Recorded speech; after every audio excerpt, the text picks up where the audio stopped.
तर देवेंद्र फडणवीस यांनी मुख्यमंत्री पदाची शपथ घेतलेली आहे। ते आता पदभार स्वीकारतील। याआधी एकनाथ शिंदे हे मुख्यमंत्री होते आणि आता देवेंद्र फडणवीस मुख्यमंत्री असणार आहेत। त्यामुळे आता पार्टी बदलली जाणार आहे। मंत्रालयात ही 6व्या मजल्यावर पार्टी बदलली जाईल।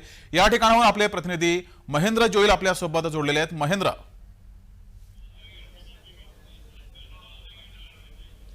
नक्कीच जगदीश, तुम्ही पाहू शकता माझ्या बाजूला उपमुख्यमंत्री अजित पवार यांच्या नावाची पाठी आहे। त्या तिथे उपमुख्यमंत्री अजित आशाताई अनंतराव पवार अशी नावाची पाठी लागलेली आहे।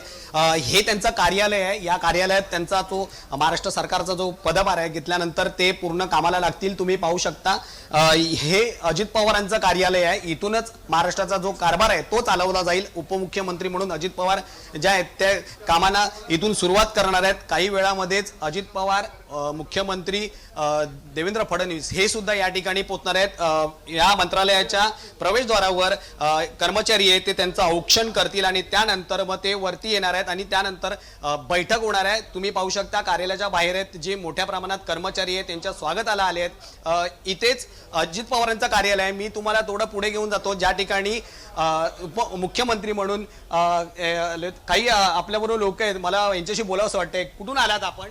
नांदेड वरून आलेले आहेत आपण। कशासाठी इथे आलात? महायुतीचं सरकार आले, आदरणीय देवाभाऊ एकनाथ शिंदे साहेब आणि अजितदादा उपमुख्यमंत्री होत आहेत, देवाभाऊ मुख्यमंत्री होत आहेत, या सर्वांचं अभिनंदन करण्यासाठी आवर्जून आलो। नक्कीच धन्यवाद आणि तुम्ही बोलल्याबद्दल। खरंच खूप तुम्ही पाहू शकता ते इथून नांदेडवरून आलेत। आणि दुसरी गोष्ट आपण आता जर पाहायला गेलं तर पुढे मुख्यमंत्री देवेंद्र फडणवीस यांचं कार्यालय आहे। तिथे बऱ्याच प्रमाणात मीडियाकर्मी आहेत, गर्दी दिसते। सर्वांना आतमध्ये बोलवलं जाईल हे असं दिसतंय। इथे जो पूर्ण कारभार आहे तो सर्वांना आतमध्ये जायचा आहे। तुम्ही पाहू शकता मी आता एका साईडला अजून जेव्हा उपमुख्यमंत्री म्हणून एकनाथ शिंदे यांचं कार्यालय त्या ठिकाणी आपण जाण्याचा प्रयत्न करणार आहोत। एकनाथ शिंदे यांचं कार्यालय ते त्या साईडला आहे। दुसरे उपमुख्यमंत्री म्हणून आपण त्या ठिकाणी पण जाऊया। तुम्ही पाहू शकता कार्यालयात जे आहे ते मंत्रालयात कर्मचाऱ्यांची वर्दळ दिसते आहे। स्वागत करायला त्यांचे जे आहेत ते मोठ्या प्रमाणात कर्मचारी आहेत। खाली त्यांची वाट पाहण्यासाठी औक्षण करण्यासाठी कार्यालयातील लोक आहेत त्या लोकांनी गर्दी केली आहे। महाराष्ट्राचे मुख्यमंत्री आता महाराष्ट्राला नवीन मुख्यमंत्री मिळणार आहेत। त्यांच्याकडून लोकांच्या काय अपेक्षा आहेत त्या पूर्ण होणार आहेत अशी सामान्य जनतेने त्यांना जे दिलेलं बहुमत आहे त्याच्यावर आज ती कामं होणार आहेत। यापुढे आपण पाहू शकता पुढे जे आहे ते त्या साईडला देवेंद्र फडणवीस यांचं कार्यालय आपण पाहिलं। आता एकनाथ शिंदे ज्या कार्यालयात बसणार आहेत त्या कार्यालयाजवळ आपण जात आहोत। या ठिकाणी आपण जे दुसरे उपमुख्यमंत्री यांचं दालन आहे या ठिकाणी आपण पाहू शकतो। इथे असणार आहे। ह्या दालनामधूनच जे आहे ते एकनाथ शिंदे हे इथे बसणार आहेत। मात्र इथे पूर्वी उपमुख्यमंत्री देवेंद्र फडणवीस यांचं दालन होतं।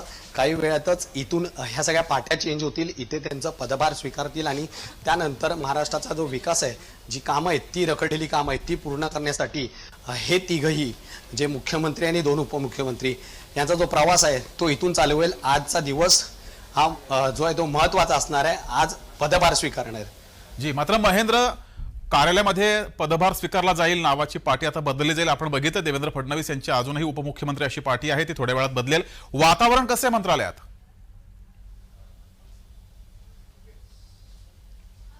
तुम्ही पाहू शकता की मंत्रालयाच्या प्रवेशद्वारासमोरच कर्मचारी आहेत ते ज्या महिला आहेत त्या औक्षण करायला तिथे वाट पाहत आहेत त्यांच्या। त्यानंतर ते सरळ थेट मंत्रालयाच्या आत येतील। त्यानंतर त्यांचा पदभार स्वीकारतील आणि त्यानंतर एक बैठक होणार आहे। ती कॅबिनेटची बैठक असणार। त्या बैठकीमध्ये नेमकं आज काय होत आहे ते पाहणं आपल्याला महत्त्वाचं असणार आहे। मात्र आज हे तिघही पदभार स्वीकारतील आणि त्यांच्या नावाच्या पाट्या आहेत त्या देवेंद्र फडणवीस यांच्या नावासमोर मुख्यमंत्री आणि अजित पवार आणि जे एकनाथ शिंदे यांच्या नावाच्या समोर उपमुख्यमंत्री ह्या पाट्या लागतील।